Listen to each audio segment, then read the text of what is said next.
Ciro Conte, entrevista. Nós estamos recebendo aqui hoje o deputado estadual. É sempre uma honra, deputado, te receber aqui, sempre um prazer enorme. Lúdio Cabral, né, do Partido dos Trabalhadores. Seja bem-vindo aos nossos microfones. Bom dia. Bom dia, eu é que agradeço. É sempre uma alegria para mim estar aqui com vocês também. E enquanto deputado, a gente até gostaria de saber a opinião do senhor sobre essa questão, dessa onda de achar que a polícia agora ela deve ir para a escola, administrar e cuidar de escola. Infelizmente, esse é um dos legados negativos do governo Bolsonaro, que só falava em arma, em militarizar, em polícia. E Mato Grosso, o atual governador, foi contaminado por esse modelo. E na educação produziu um desmonte sem precedentes. Da gestão democrática, que era a escolha pela comunidade do diretor das escolas, passando pelo desmonte da educação de jovens e adultos. Os jovens e adultos que não conseguiram se escolarizar no tempo certo tinham a oportunidade por meio de centros de educação de jovens e adultos. Várzea Grande era um exemplo disso, lá no Licínio Monteiro, que era uma escola qualificadíssima, tinha uma equipe qualificada. Todos os trabalhadores da indústria ali em Várzea Grande, dos restaurantes em Várzea Grande, migrantes, pessoas com deficiência, estudavam nesse centro de educação de jovens e adultos. O governo fechou mais de 20 centros de educação de jovens e adultos e uma série de outras maldades que, se eu for fazer a lista aqui, a gente ocupa todo o programa só com isso. E optou por esse modelo das escolas cívico-militares. Só que, assim, de uma forma muito esperta, implantando essas escolas em escolas que já tinham os melhores resultados nas avaliações da educação, em escolas melhor localizadas geograficamente nas cidades. Por exemplo, o Médici, que era a escola central, foi militarizada. Eles queriam militarizar a escola da Algisa, lá em Várzea Grande, que era a escola que tinha os melhores indicadores em todas as avaliações que o MEC faz. Queriam militarizar. Essa, felizmente, houve uma reação da comunidade escolar e eles não conseguiram aprovar. O ministro da Educação deixou claro na vinda dele: olha, não há nenhuma evidência, não há nenhum estudo que demonstre que a escola militar é melhor. Ao contrário, porque esse padrão da militarização, ele cerceia toda a possibilidade de criatividade entre os estudantes e jovens, e formam soldados disciplinados, né? Então não é esse o modelo que deve ser seguido. O que nós precisamos, até para entrar nesse tema do ensino médio também, há uma referência para o ensino médio no país, que são os institutos federais. Esse é o caminho. E, na minha opinião, o resultado da consulta pública que o Ministério da Educação está fazendo apontará para isso, para uma educação, para um ensino médio qualificado, propedêutico, com todas as disciplinas que são importantes, porque esse tal novo ensino médio acabou com disciplinas. Ele não fala mais em disciplina, ele fala em componentes curriculares. E aí disciplinas importantes como história, geografia, artes, sociologia, filosofia, língua espanhola. Olha só, o Brasil, que faz fronteira com todos os países de língua espanhola na América do Sul. Língua espanhola não é mais obrigatória, não tem mais a disciplina de língua espanhola, só o inglês. Química, física, biologia, essas disciplinas todas tiveram uma redução absurda na sua carga horária. O discurso desse tal novo ensino médio é de que eles aumentariam a carga horária para 3.000 horas, só que, na verdade, a carga horária anterior, que era de 2.400 horas, que era ocupada pelas disciplinas básicas, foi reduzida para 1.800 horas. Então, o aluno vai ter uma aula de geografia por semana, uma aula de história por semana. No caso de sociologia, vai ter uma aula no primeiro ano e depois uma aula por semana no terceiro ano, no segundo não tem. Na filosofia tem uma aula no segundo e não tem no primeiro, vai ter no terceiro. Química, física e biologia é uma aula aqui ou outra ali. Eu me formei no ensino médio na década de 80, quando tinha magistério e técnico em contabilidade. No técnico em contabilidade a gente estudava química, física e biologia. Só no primeiro ano era uma aula por semana, no segundo ano não estudava, no terceiro não estudava, eram só disciplinas técnicas. Quando eu quis fazer vestibular para ser médico, eu era um bom aluno. Levei bomba no primeiro vestibular que eu tomei, depois levei bomba no segundo vestibular que eu fiz. Eu era bancário, eu trabalhei como bancário no Bradesco, lá em Cáceres, dos 14 até os 18 anos. Eu tive que sair do banco, pedir demissão e vim para Cuiabá com o que eu consegui pegar de fundo de garantia, rescisão, seguro-desemprego. Eu fiquei 1 ano fazendo cursinho para conhecer essas disciplinas que eu não conhecia antes. Sim. E foi depois desse 1 ano fazendo cursinho que eu consegui furar a barreira do vestibular no meu tempo. O que acontece com as outras 1.800 horas de disciplinas básicas? Eles reduzem as disciplinas básicas. As outras 1.200 horas, eles inventaram a história de projeto de vida. O professor vai dar aula de projeto de vida. Olha, que criança, que jovem aos 15 anos, consegue pensar em projeto de vida? Que professor é preparado para projeto de vida? Porque nem nós, eu já passei dos 50, às vezes eu fico pensando, será que eu construí um projeto de vida adequado, correto para minha vida? Um tal de itinerário formativo. Tem mais de 1.000 componentes curriculares, ensinar a fazer brigadeiro, ensinar a fazer bolo de pote para poder vender no mercado informal, ensinar a usar, tem disciplina que ensina a usar o aplicativo do iFood para a pessoa trabalhar como na bicicleta ou na moto pro iFood. Isso não é ensino médio. O que precisa fazer o que os institutos federais fazem. Eles têm uma sólida formação básica para que o estudante, se quiser ir para a universidade, ele tenha as condições de ser aprovado no vestibular, e ele reserva um espaço para a formação profissional, mas uma formação profissional de verdade, um curso técnico qualificado para que esse estudante, se quiser já ingressar no mercado de trabalho, possa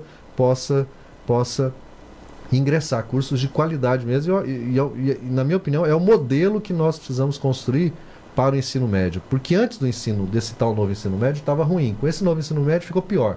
Agora a gente precisa de algo que seja diferente disso, inclusive com a possibilidade do estudante filho de trabalhadores receber uma bolsa para permanecer no ensino médio. Ora, quem está na universidade faz mestrado tem bolsa, o médico residente tem bolsa, quem faz doutorado tem bolsa. Os institutos federais têm bolsa estudantil, as universidades têm bolsa estudantil. Por que não assegurar as condições de uma bolsa permanência para o estudante no ensino médio estadual? É um caminho para você garantir a permanência e a formação dele, mas dentro de um outro modelo que não seja esse ensino médio. Eu espero que ao final da consulta, no final de junho, a gente consiga avançar para essa mudança. O que eu vejo do ensino médio, ter uma filha no ensino médio, a aula de projeto de vida poderia tranquilamente ser dividida no que os americanos têm de economia doméstica e filosofia, porque o material que eles abordam seria tranquilamente dividido nessas duas coisas. E assim, os professores, para dar aula de projeto de vida, que tem uma carga horária lá de 3, 4 aulas por desse tal projeto de vida, tem professor amigo meu falando, Lúdio, o que eu faço? Nem eu sei o que eu tenho de projeto de vida. Aí o professor de filosofia trabalha com a disciplina dele na aula de projeto de vida. O professor de sociologia faz a mesma coisa, o professor de história faz a mesma coisa. Então cada professor inventa E aí entra uma coisa louca, né? Porque assim, quem está falando aqui agora é um professor de 32 anos de cátedra, né? Passei por todos os níveis dando aula. Você só dá aula de duas coisas, né? Não tem outro jeito. Só existem duas possibilidades de você dar aula. Ou você dá aula de um conhecimento que você aprendeu sistematicamente, lá na escola, foi lá e aprendeu, ou de um conhecimento que você tem empiricamente na sua vida. Você não dá aula de outra coisa. Não existe mágica para você dar aula de outra coisa. A mesma coisa trazer aqui, falar assim, eu quero que você dê uma aula aqui de astrofísica. Não tenho experiência nisso, não estudei isso, não vou conseguir dar aula. Vou falar um punhado de besteira. Vou falar aula sobre aquilo que eu fiz. Se eu crio uma disciplina, e a gente tem que ter muita clareza disso, se eu crio uma disciplina que eu não tenho uma preparação universitária nos campos de especialização, de aprofundamento, essa pessoa teria que saber. Exatamente. Então, como que eu posso criar uma disciplina que eu não tenho nenhum elemento em relação a isso? Já pensou? Porque assim, quando eu falo de ensino sistêmico, existe uma forma de eu prestar uma prova. Que ela pode ser escrita, verbal, tá. Já pensou um concurso? Para que área que você quer entrar? Não, eu quero entrar para projeto de vida. Vou fazer um concurso aqui para projeto de vida.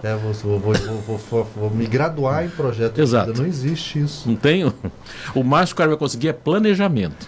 mesmo assim especialização. E assim, Outra coisa, Lúdio, que eu acho que tem que avançar, que é o seguinte, a gente fica pegando fagulhos de modelos de tudo quanto é lugar e não constrói uma identidade, né? Muita gente fica olhando só o modelo americano, outro já foge para outros modelos. Não é o nosso caso. Nós não temos uma boa formação para dizer assim, ó, quando ele sai do 9º ano agora, eu sou da época da 8ª, eu sou da época ainda do 4º ano ginasial, para vocês verem. Mas daí teve a 8ª série, agora tem o 9º ano. Não dá para o cara sair do 9º ano e entrar direto num profissionalizante. Estou falando de formação. Curso técnico tem por aí, tá? Mas existe hoje no Brasil, em termos de currículo, nas universidades, né, os cursos profissionalizantes, que é aquele que você faz no ensino médio, que preenche toda essa lacuna, e com 1 ano e meio, 2 anos, você está certificado para trabalhar com qualidade e receber um salário de qualidade. Senão a gente vai continuar só no operacional, e a escola não é para isso, né? Exatamente. E uma formação profissional é de técnico em edificações, de técnico em contabilidade, de secretariado executivo, de técnico em eletricidade. Exato. Então, assim, são áreas de qualificação verdadeira. A sua filha, Juliana, quando ela for fazer o Enem para entrar na universidade, ela não vai ter uma questão de economia doméstica. Fui mal na redação. Ela não vai ter uma questão de... Fui mal na redação, mas em projeto de vida eu tirei 10. Então, não existe isso. E você cria uma situação, os professores formados em licenciatura e nessas áreas, onde que eles vão trabalhar depois de formado? Quem está fazendo sociologia na universidade hoje, ele vai fazer concurso para quê depois que ele vai ser professor de quê no ensino médio? Porque assim, a quantidade de profissionais será uma quantidade muito superior à quantidade de vagas para aquele. E você não tem essa formação em projeto de vida. A formação em projeto de vida é um cursinho de 20 horas que faz pela internet no final de semana. É essa formação que o professor, na hora que começou esse modelo novo, bom, agora o professor de sociologia, sua carga horária é 20 horas, você se vira, você vai ter que dar aula de projeto de vida, mas aí tem uma plataforma ali que você faz um curso de 20 horas para te ensinar a dar aula de projeto de vida. Então, assim, a graduação dele, que foi uma graduação de 4 anos, às vezes o mestrado que ele fez, não vale nada, vale as 20 horas do cursinho online que ele fez de projeto de vida para dar uma aula que terá 3, 4 aulas por semana para aquela turma. E a disciplina dele vai ter uma aula por semana quando tiver uma aula por semana. Você me fez lembrar uma coisa da minha juventude aqui. Quando eu fazia filosofia, que foi meu primeiro curso, né? Voltando de férias para minha cidade, um vereador conversou comigo, falou: o que você está fazendo? Eu falei: filosofia. Ele falou: não gosto desse curso. Eu falei: por que não gosta? Vocês riem do que a gente pensa e faz pergunta que a gente não responde. Então, essa é uma questão bastante pesada. Talvez por isso que as pessoas não querem sociologia, filosofia, não querem uma série de coisas. Porque corre o risco de alguém que ri do que se pensa e pergunta o que a pessoa não vai conseguir responder, que exige um certo capricho. Agora já são 7 horas e 25 minutos. O deputado Lúdio vai ficar aqui com a gente. Tem várias questões para discutir aqui. Vamos fazer um intervalinho rapidinho, só para uma aguinha, já estamos de volta. Agora são 7 horas e 30 minutos aqui em Cuiabá, na capital de todos os mato-grossenses. Está sintonizado aqui no seu jornal Giro Conte. E nós estamos entrevistando o deputado estadual Lúdio Cabral. Lúdio, você é da Comissão de Saúde, né? Vamos falar um pouco da saúde de Mato Grosso e da questão da intervenção que está tendo aqui em Cuiabá, em que pé que está toda essa situação. João Edson, assim, 2 coisas que eu acho que era importante dizer antes da pauta anterior. Assim, o Ceará é sempre utilizado como referência para qualidade na educação básica. E o estado de Mato Grosso tenta copiar o estado do Ceará. Só que Mato Grosso comete o erro básico, o erro que impede de qualquer forma você avançar na educação pública aqui em Mato Grosso, é que no Ceará o centro do processo educacional é o professor e a professora, que é valorizado, que é reconhecido, que tem voz, que tem poder de decisão, que organiza a escola e a relação com os alunos.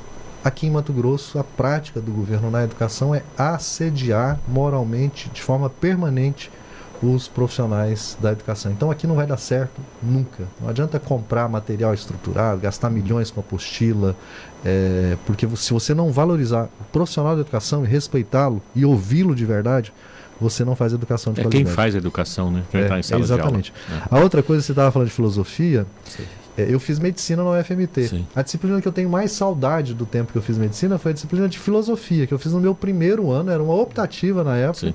Eu fiz a disciplina de filosofia. Até hoje, aquelas aulas iluminam o caminho que eu sigo, portanto a filosofia é muito importante. Mas em relação à saúde, nós temos...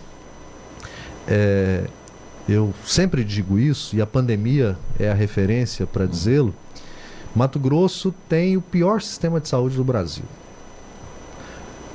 O Estado é a unidade da federação com a primeira ou segunda maior mortalidade por Covid-19 hoje. A última vez que eu atualizei era a segunda. Durante o ano de 2021 todo, era o primeiro estado em taxa de mortalidade por Covid-19. Se o Brasil fosse Mato Grosso, não seria 700 mil mortes, seriam mais de 1 milhão de mortes para a ideia da gravidade da pandemia. A capital do país que tem a maior mortalidade por Covid-19, adivinha qual é? Cuiabá, não é Manaus, foi Cuiabá a cidade com a maior mortalidade por Covid-19. Olha, isso se deve. Primeiro, à gestão desastrosa da pandemia, mas segundo, ao fato de termos um sistema de saúde muito precário. Ontem, notícia da morte de uma criança, de um bebê, lá em Sorriso, foi para uma unidade de pronto atendimento, não conseguiu o atendimento adequado, perdeu a vida.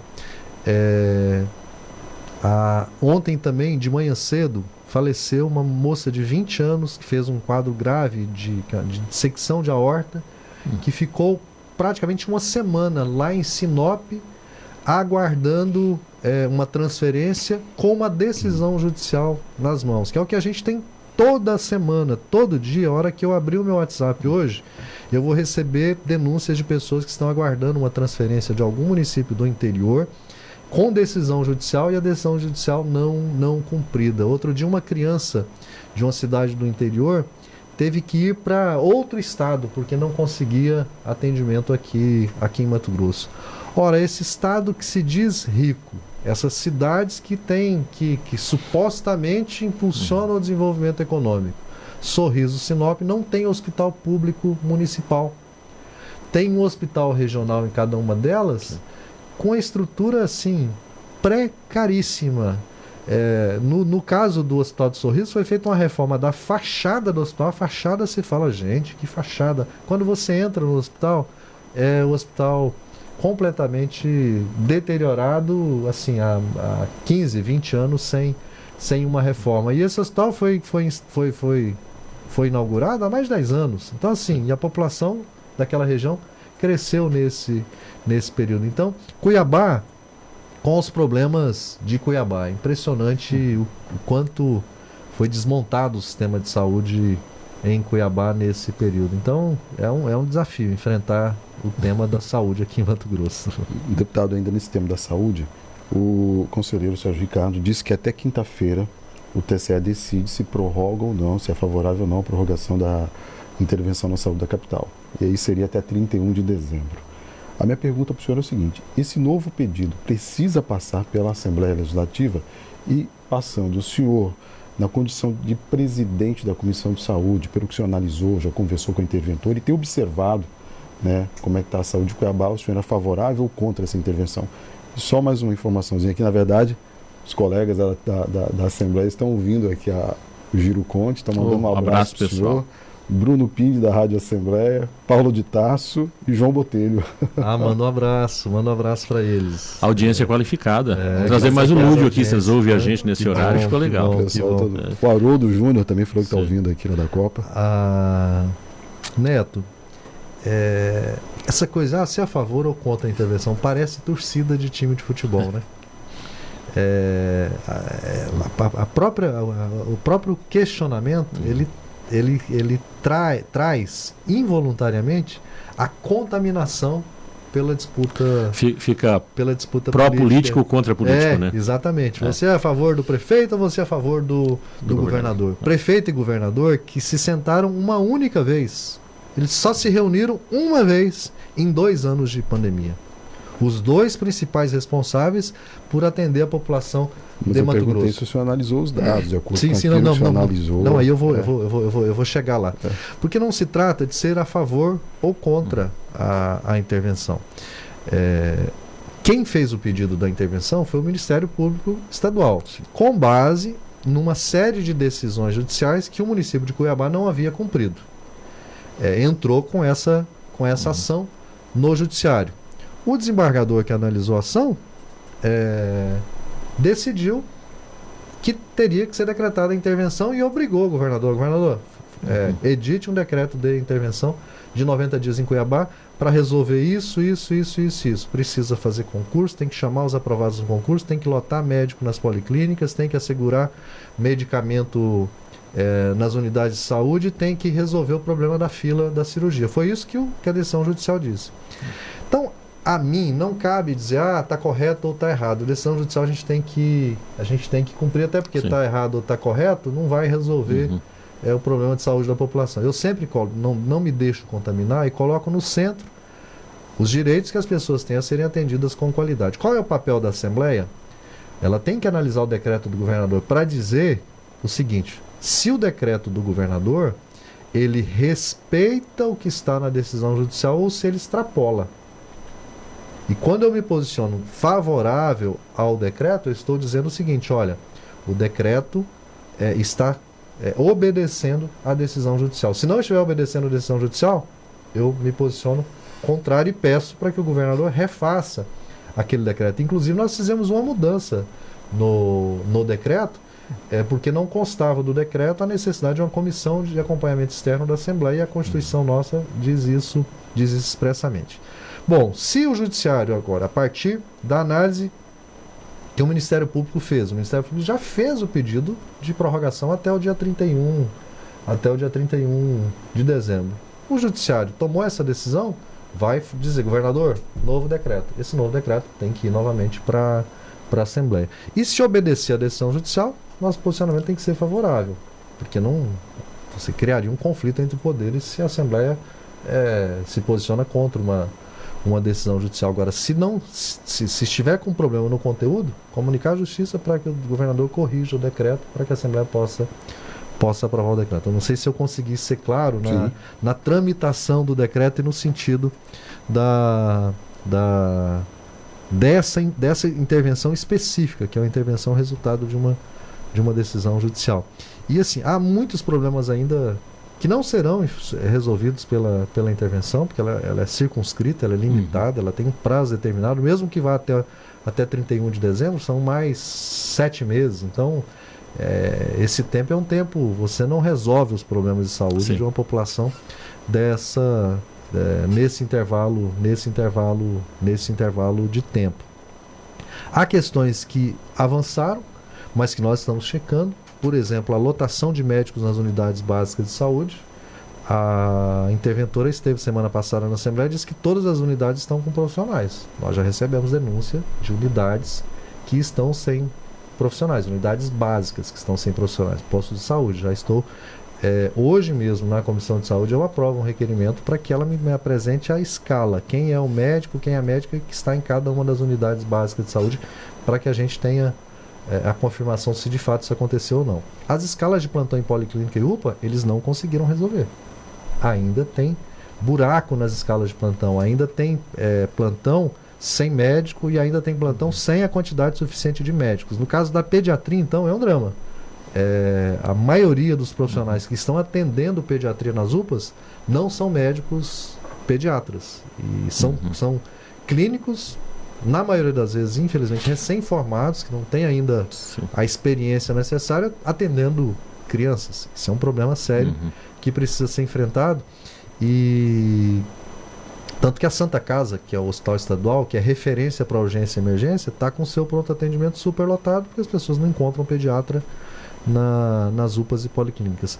A atenção hospitalar tem um avanço. Por exemplo, o antigo pronto-socorro municipal está realizando cirurgias eletivas, cirurgias de baixa complexidade, hérnia, laqueadura, esterectomia, vesícula. Isso é positivo, porque a gente tinha pessoas que, assim, tem ainda Pessoas que passam semanas e semanas com crise de cólica biliar, aguardando uma cirurgia que não se realiza. Semana passada foram feitas 44 cirurgias. Vamos ver quantas foram feitas esse final de semana. Nós levantamos essa informação hoje. Agora, há uma atenção hospitalar que é de média e alta complexidade. Essa intervenção nem tocou nela ainda, sim, porque ela depende de pactuação entre Cuiabá e o Estado. A assistência à oncologia. Nós criamos uma Câmara Setorial Temática para debater assistência à oncologia em Mato Grosso. 5.000 pessoas na fila aguardando para realizar algum procedimento em oncologia para diagnóstico ou para tratamento. Oncologia, câncer, você tem que diagnosticar o mais cedo possível e tratar o mais rapidamente possível. Só que para você diagnosticar, você tem que fazer uma biópsia, na maioria dos casos, para ter o diagnóstico. E até a biópsia, esse paciente percorre uma via crucis.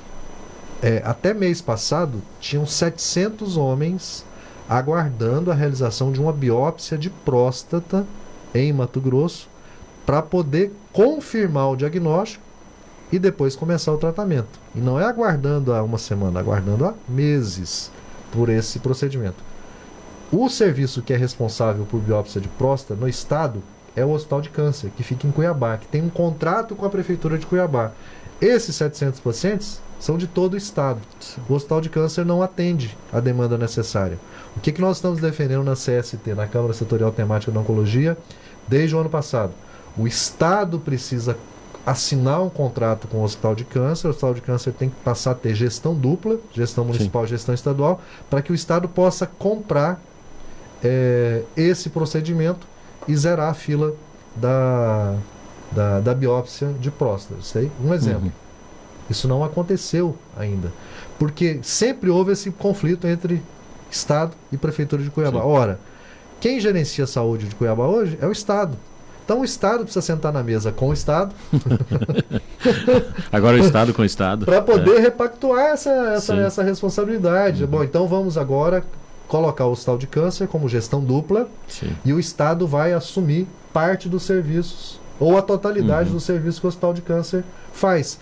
É uma medida que pode ser feita durante a intervenção e que terá efeito de longo prazo. Sim. Porque outras medidas, depois que terminar a intervenção, vamos supor que a intervenção consiga colocar medicamento em todos os postos de saúde. Isso não aconteceu ainda. Mas depois que passar a intervenção, quem garante que isso será mantido? Ninguém garante.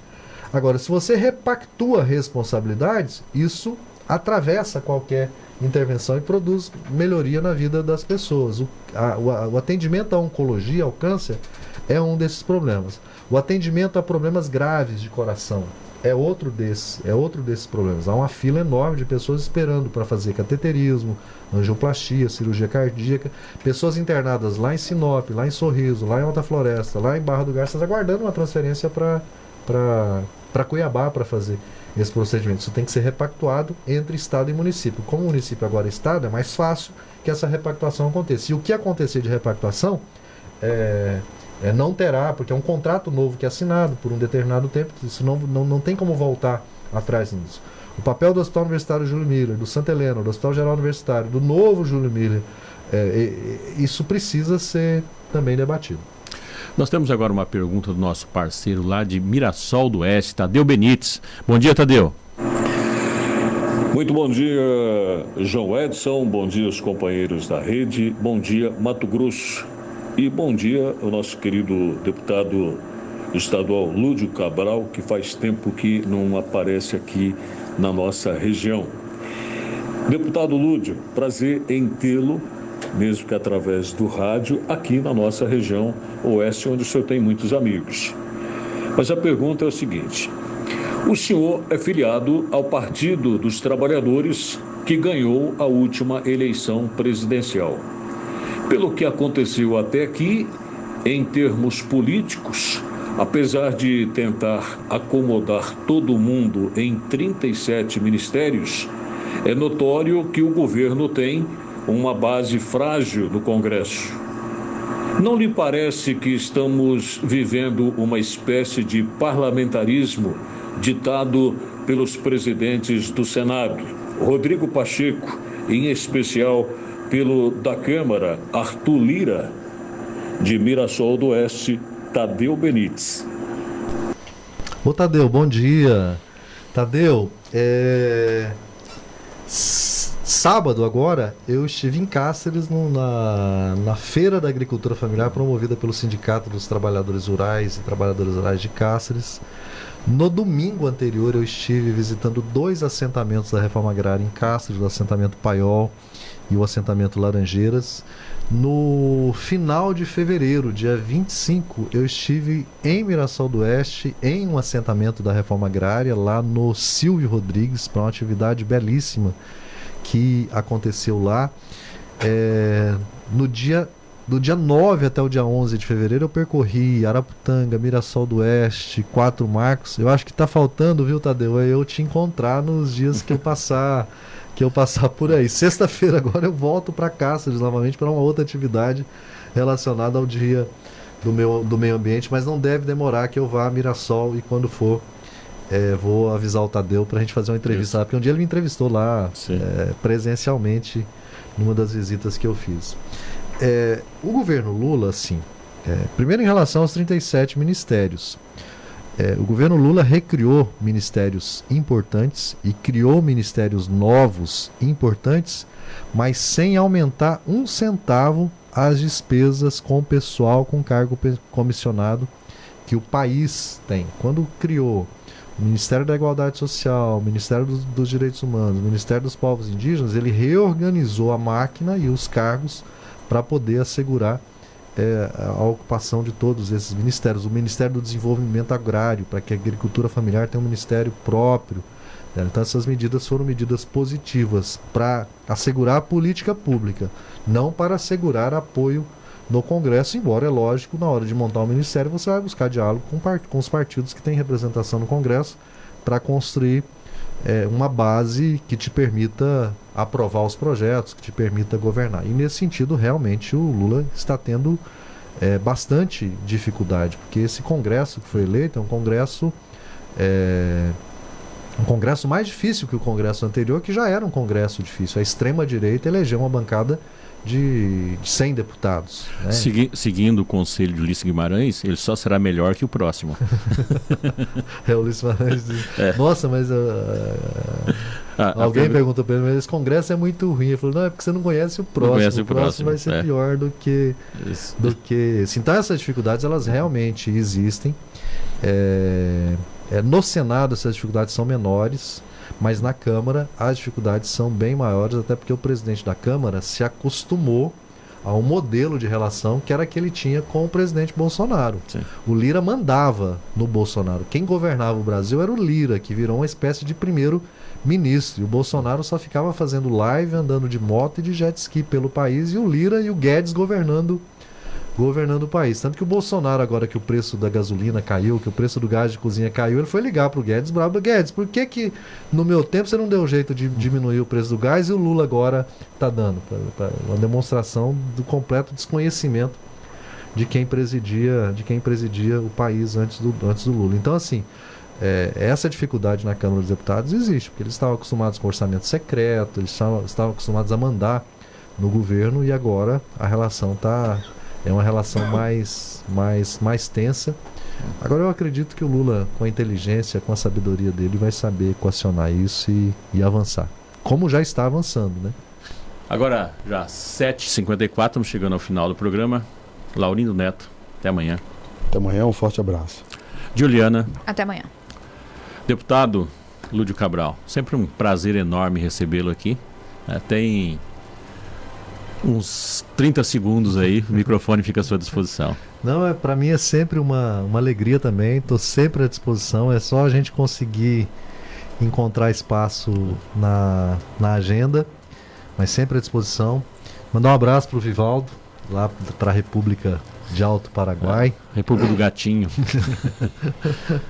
E estou sempre à disposição, sempre à disposição. Muito obrigado. Giro Conte.